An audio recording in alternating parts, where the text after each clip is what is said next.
All right, here we are, the Another Way team. And we're just so excited to introduce ourselves to you out there, whoever you are, whoever's watching. We have hatched up an amazing project and we just want as many people to know about it as possible.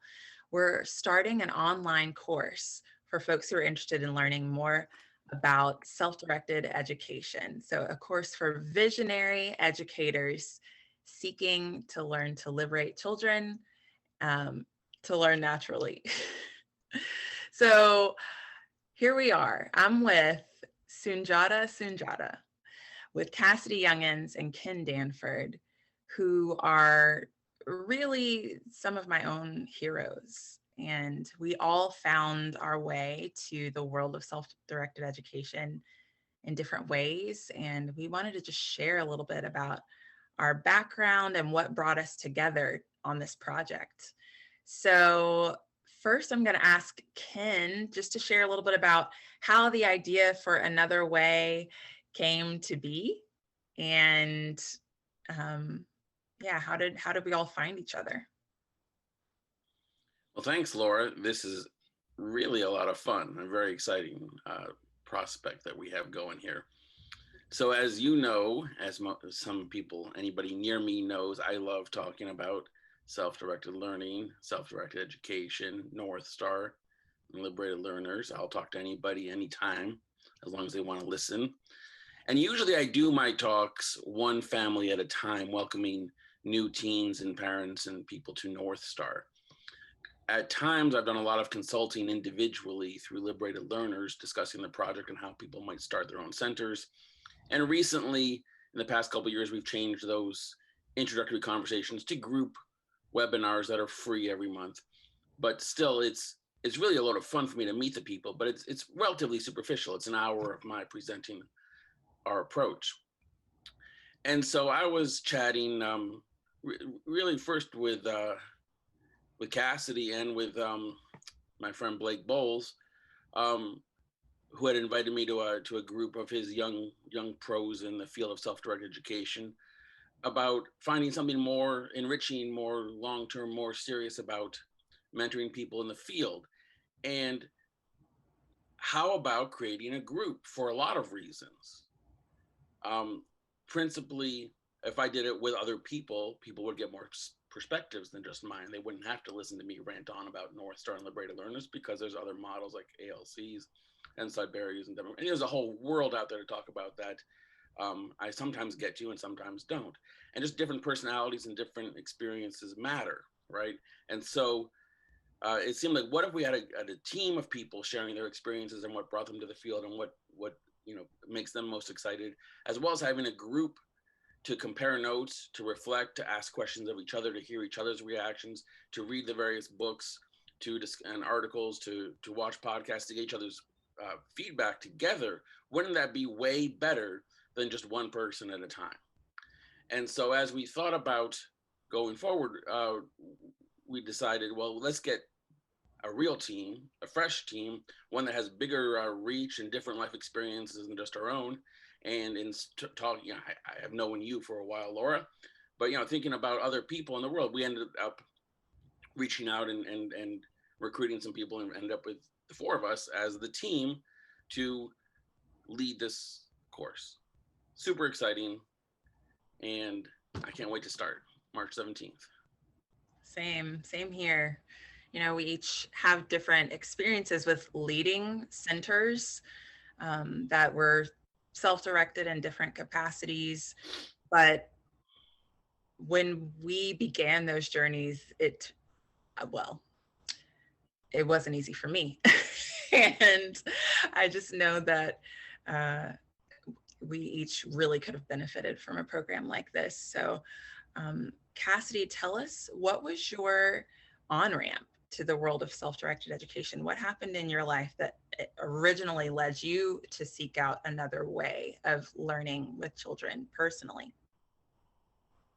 Yeah, thank you so much for asking. It's a really great question, because it's something that I ask a lot of people when they come into this movement. It's like, what's your story? Because it's a story that's so different and like unique in a little bit of the, the way things came about, but so much of it's the same because it was seeking the same things. And then, finding ways to make some really challenging things come into reality and putting yourself out there in ways you wouldn't think maybe you could before.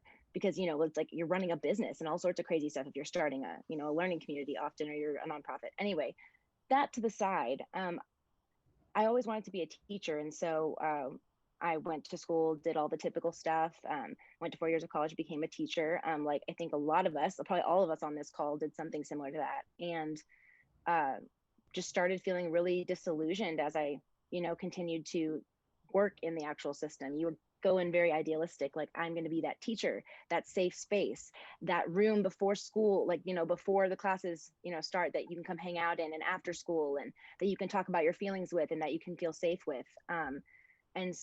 And when I found out that like that was almost the part that you get shamed for doing as a teacher, because that's not your job. If you're not having tutoring after school and you're serious and you're quiet and you know what I mean, and you're having fun in class, that really just starts to get concerning for some people.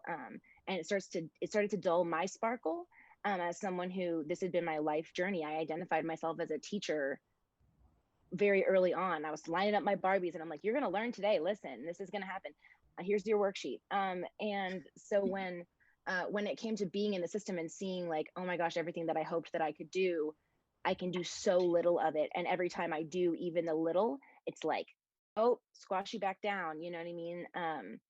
And it was reminded me of my experience in public school, which was just not fitting in because I viewed kids differently than other adults did. It was trying to live outside of the box while being in one of the smallest boxes. And so it wasn't going to work for me. Even as an adult, I wasn't doing okay. Like I wasn't okay. I wasn't okay seeing the kids not being okay, but then I also wasn't feeling validated, feeling supported in a way that made me feel fulfilled. So I had to start seeking something else. And so I made a plan to leave public education. I didn't leave until the end of my 5th year, but in my 4th year, I also met Ken's friend, Blake Bowles. He's all of our friends, luckily enough. And so I met him through a conference that he came down to speak at that I was helping organize. And through him, I was able to kind of get a little bit of a mentorship that helped me like, okay, let me sit up a little straighter. Like maybe I can do something different. Maybe I am capable of finding a space that really like serves my needs and serves kids' needs in a way that resonates with me. And so that's when him and I started concocting some kind of plan for me, as far as monetarily, how I could do something different. And as far as what would that take? What would I need to do? What are my goals? So we just started playing with that. And we came to the idea for me that I just needed to move home. So I moved home back to my parents' house. They accepted me back, 27 years old. And I was like, just save all of that rent money for a year and do one more year of public school, knowing that you're leaving, having peace with the fact that this is going to be another year you get to be with kids in the only way that they can be with you, which is within this system. And then, make peace with that and be able to walk away, not walking away from the kids, but walking towards things that I wanted to create for their kids. And I wanted to, model so that when they are that like older teenager, maybe they do reach out and say, hey, I know you're doing this thing that's maybe more liberating work than what I experienced as a young person, and might want to either get involved or anyways, so many different things, and so, yeah, when I started moving towards that, I was like, all right, I want to take a sabbatical year after my 5th year. And during that year, I want to explore kind of everything we're hoping for people to explore through this course. Finding internships, finding mentors, going and visiting different spaces, interning at some of those spaces long term, including at North Star with Ken, great apprentice or is it apprenticer? I'm his apprentice, but I don't know what you call the person. The mentor. I'm just going to go with mentor. Call him the Godfather. There you go, the Godfather. So it was so amazing because I was able to visit all these different spaces, and it really helped me challenge I had tons of deschooling to do, right? Because I came from that traditional system of this is what kids need to know. So when I meet a 9-year-old right out of the gate, trying to learn about self-directed, who can't read, my heart is just like, I'm having to really like reconcile with so many truths that I just were like, these are the facts. And then I was like, oh, except for they're not. That 9-year-old, 2 months into my internship, went from literally telling everybody she couldn't read and having to have a buddy to play apples to apples or any game with words, to reading all 4 Harry Potter books in less than 2 months, because she decided she wanted to. She was okay with not being interested, and then she decided she wanted to, and then she could so quickly, and she got help from friends. She didn't even ask any adults for support in that way, which she could have, but she didn't, and she just did it on her own. So I was able to see how it is in action, and also read a lot of the literature that was super important. And from that place, miraculously, this part just kind of fell into place and full circle in a way that I don't understand. I am now, a founder and facilitator, very quickly, like a year and a half later, which is amazing. And I've been working at Epic since then. So I've just completely been able to transition from that traditional environment that I thought I could never leave. Not only did I think I could never leave it because I didn't want to leave the kids and I thought this is what I was meant to do, but because I was like, am I qualified? Am I valid enough to go into something that's unknown? Am I going to walk that uncharted path? And so that was really this decision I had to make. And I had to decide, like, this is my sole purpose. This is what I need to do. And I really want to support anybody else who has that same calling to do that without maybe having so much self-doubt, having more support. Yeah. So I'm glad I'm here. Yeah. Yes, we're so proud of your work at Epic. And, for Cassidy, her journey led to opening her own center, but we're not envisioning that everyone who takes this course would take that route. The deschooling process leads you all sorts of interesting places. And I know, Sunjata, you could probably speak to how that shift, just that inner shift, has affected all sorts of work that you've done.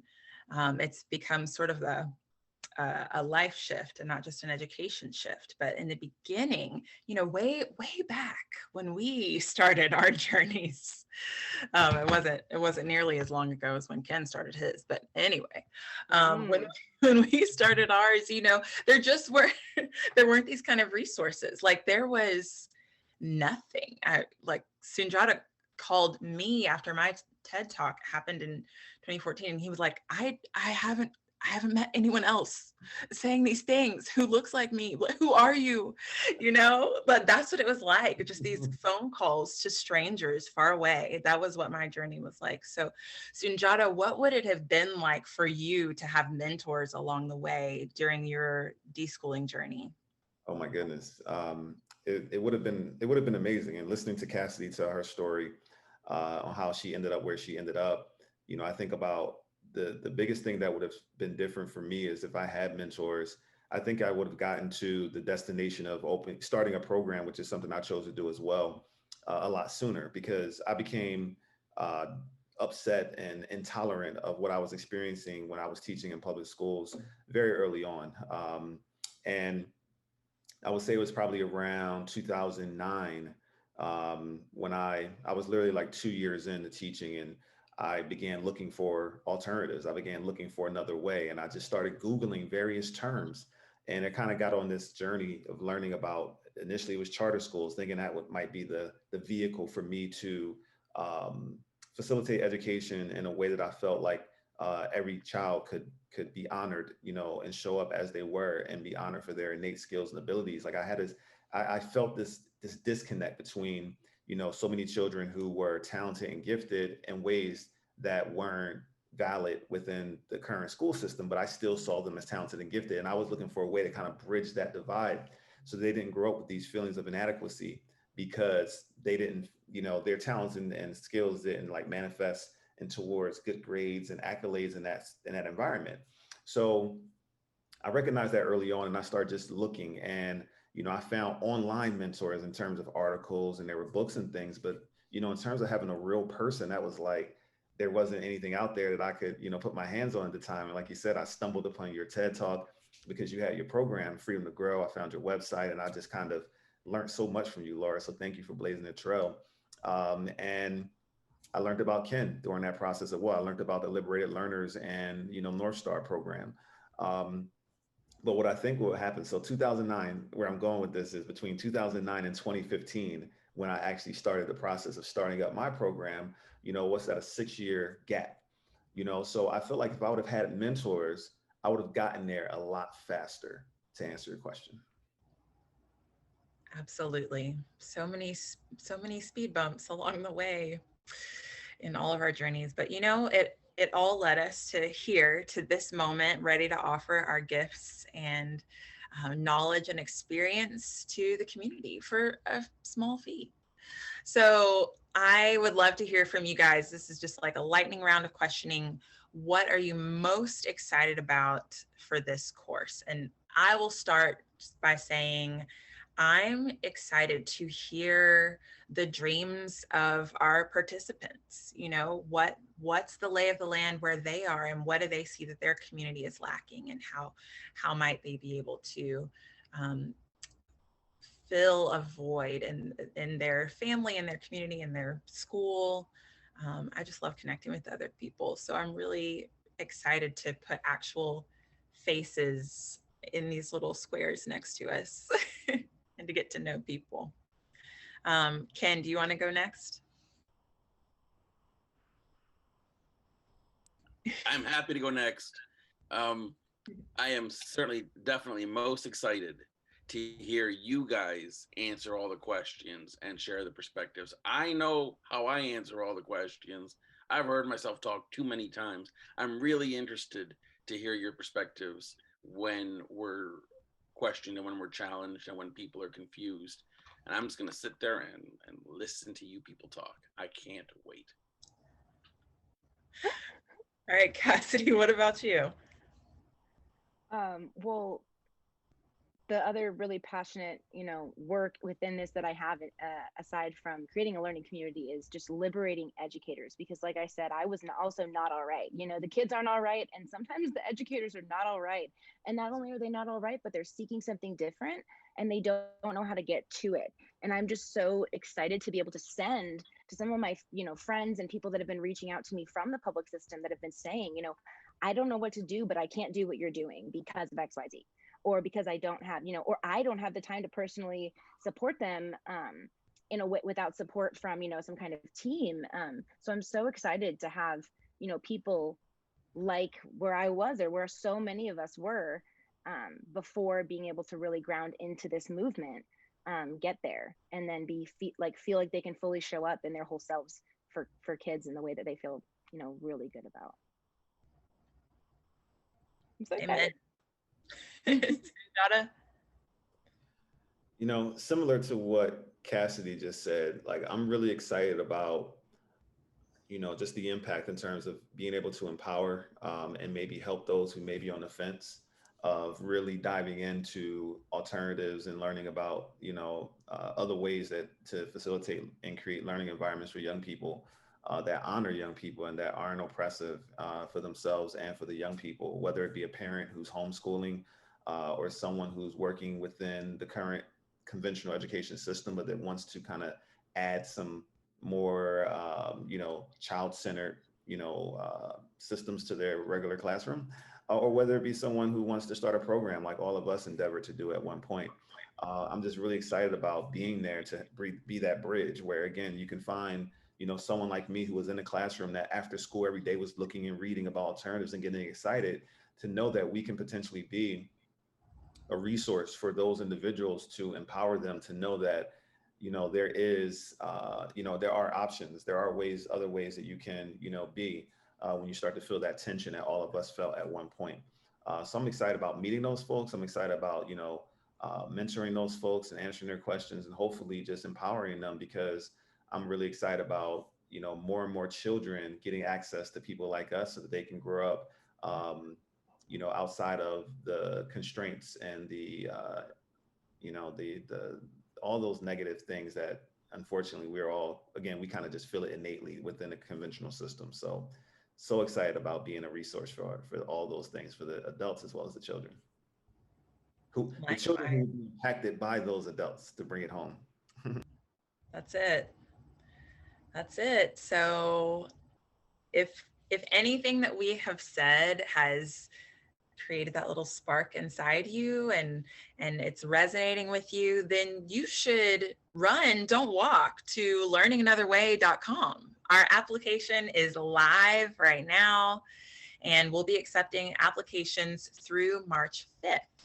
And our program is going to launch on March 17th. So we would love to have you participate, and we can't wait to meet you. All right, that's it. Any other thoughts? Yeah, any closing? I have one or two more. I have one or two things. Ken, do you want to go first? Oh, you don't? You were saying bye? Oh, and you're muted. Yeah, Sorry. My one thing that I wanted to just jump off of what Sunjana says is that I've seen a couple questions already about this course being just for educators. And just like Sunjata was saying, this could be for anybody that wants to work with young people in any capacity that is anti-oppressive, like self-directed in any way. So you could be, again, a parent, you could be someone that's supporting a co-op that is a parent, you could be somebody that's, you know, involved in a homeschool group, a learning community like Epic, a school, none of those things. You could be someone that's, you know, got a master's degree in social work and really wants to do this, or somebody that's a speech therapist, or like literally anything, as long as you're really interested in liberating young people and liberating yourself, like you're 1,000,000% welcome to apply. So I just wanted to clear that up. That's great. Come one, come all. All right. Thanks, you guys, for your time. Bye, everyone. Hope to see you all. Bye. Bye again.